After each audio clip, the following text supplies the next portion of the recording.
Welcome to the Degrees of Maternity podcast, your real dose of truth for the content creator. Episode number 9 comes from the Creative Entrepreneurship Basics series entitled Plan and Move. First of all, I just want to let you know I apologize for my voice. My voice is kind of coming in and out, kind of scratchy today a little bit. So I just bear with me. I'm going to try to get through this without irritating you with my voice. But anyway, what I thought I'd do today is kind of go back in time to a blog post of mine that I actually originally published back on June 1st of 2020 and read that for you for today's episode. That actual blog post was entitled New Product Journey Plan, but Move on It. And I thought it was really fitting for this particular episode because it kind of goes with the prior Creative Entrepreneurship Basics installment from last week. So I thought I'd go ahead and read that for you today. So without further ado, let's go ahead and proceed. There's something to the process of planning before implementation. I truly do believe that. If you've read past posts about my new journey, then I'm sure you've bumped into my discussions on creating frameworks or blueprints for how to proceed with any endeavor you're pursuing. As a matter of fact, you can check out that framework or plan for creating my reading and writing products by reviewing my blog posts under the new product development category of my blog at Degrees of Maternity. And while I wholeheartedly believe that having some type of plan laid out is a smart way to start any new journey because it gives you a sense of direction for your travels, I also believe that there are crossroads moments in life when you just need to start making moves at carrying out the things you've been planning.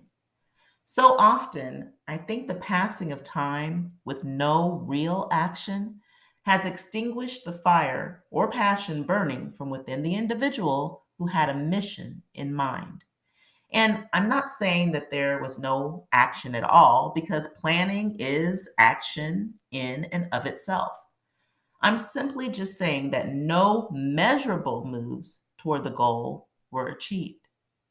While planning is a must do, in my opinion, I've known people who cyclically remained in a mode of constantly planning out what they want to accomplish, but never entering into the active implementation of all their planning efforts. Eventually, a person has to step out and get going on all those wonderful ideas and plans he or she has written down on paper, recorded in electronic devices, or stored in the old memory bank. Eventually, the plan needs to take flight, or it will forever remain on the ground. And I would know this to be true because I do the planning stage very well, incredibly well, if I do say so myself. It's the just start or certain parts of the implementation phase of the process that tend to hold me up. And let me just say that carrying out the action steps of the plan are so much more difficult than the formulation of the plan.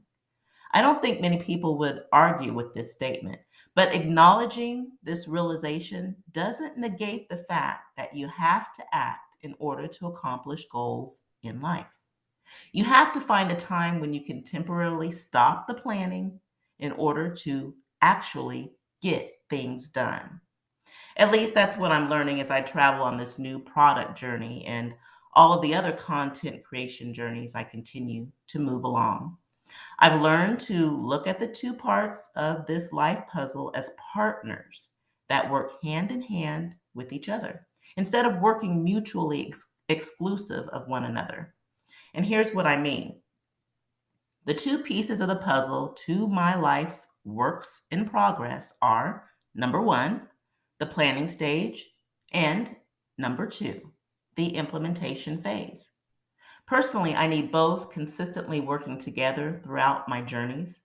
And I've noticed that I tend to start with a tentative plan before getting any notable work done with an endeavor I'm pursuing because I need some type of structure to work off of, some direction. Then I can start. And I never consider the plan to be an exact depiction of how events are going to unfold. In fact, I've never had a tentative plan that didn't change in some way during the course of the implementation phase. Plans change and have to be adapted to unforeseen and unplanned events, circumstances, and situations that arise in your life. It's just inevitable. For someone to think that the original plan will always work in all cases is to ignore the fact that human life is full of life changes. Case in point, this world is constantly changing. And if COVID 19 has taught you anything, then one of the main lessons you've learned is that we're at the mercy of change and that there are some things we just can't control. So we work with the variables we're given and we learn to control what we can control, right? For this very reason, I'm reiterating the fact that planning and moving are not mutually exclusive from one another. I've had many situations where I created my overall plan, started moving on the plan, tweaked the plan, moved on the plan some more, tweaked the plan some more, moved on the plan once again, and so on. I think you see the pattern here. I didn't have a foolproof plan in place, but I took some action anyway. So, my admonition to you is to just start. Just move, do something. If you don't, then you'll undoubtedly always remain in the planning stage because time stands still for no one. Change happens, and we all just have to eat that. But while we're eating that, make some moves toward your goal, your pursuit, your destination. At times, our constantly changing environment might make you feel like you're going one step forward and taking two steps back, but at least you're moving towards something. If you never move, then you never get anywhere. And that's the reality of a plan with no application. Here's my suggestion for change management in planning. In your initial planning stage, try to account for as many of the unknowns as possible that can arise, knowing all along that you can't plan for everything. Having a plan B, C, and D is great, but then move along and start putting your plans into place. And simply know that some turn of events will come up and change those best laid plans of yours. Life just works that way. So try to have contingency plans to account for change and keep it moving. Change changes a lot of things, but it will never change the fact that a hungry mouth don't get fed without work. Or you might have heard, you don't work, you don't eat. For us adults, we should know this all too well. There isn't much in life that's free. And with the times we're living in, there are so many people in need of freebies, handouts, help, and support. It's overwhelming to think how we'll ever get to a point of normalcy or at least back to the way things were pre COVID 19 in today's worldwide climate. Personally, I don't believe we ever will. To me, COVID 19 changed the course of life for the ages, but I'm not speaking a message of despair here. In fact, I want to encourage you. Let's just say that you might be in a position where you need a little inspiration on planning and moving on that plan. Well, I've got a suggestion that might get you started.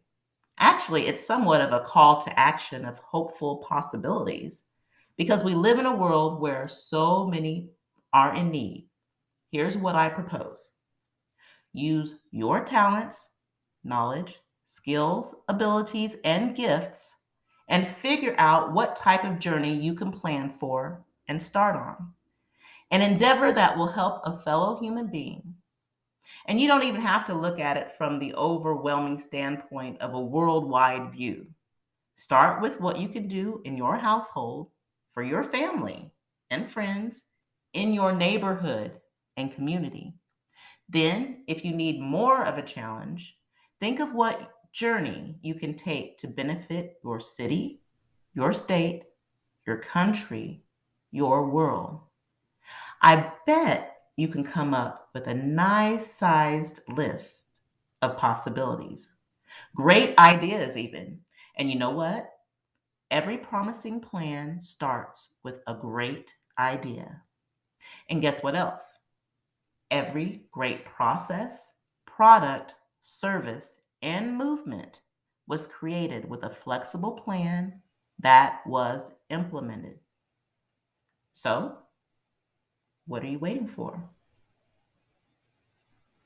Well, I sure hope that you enjoyed that blog post of mine from over a year ago, which I just thought was so fitting for kind of where I'm headed with the whole creative process, and especially went along with the last creative entrepreneurship basics installment. And so put those two episodes together and hope it gives you somewhat of encouragement on how you might proceed going forward with your particular creative journey. And I plan on coming back again with some more creative entrepreneurship basics tips, or who knows, I might bring some more of the blogging truths be told back um, to our episodes. So definitely come back, and I hope to see you in the next installment. Have a great day.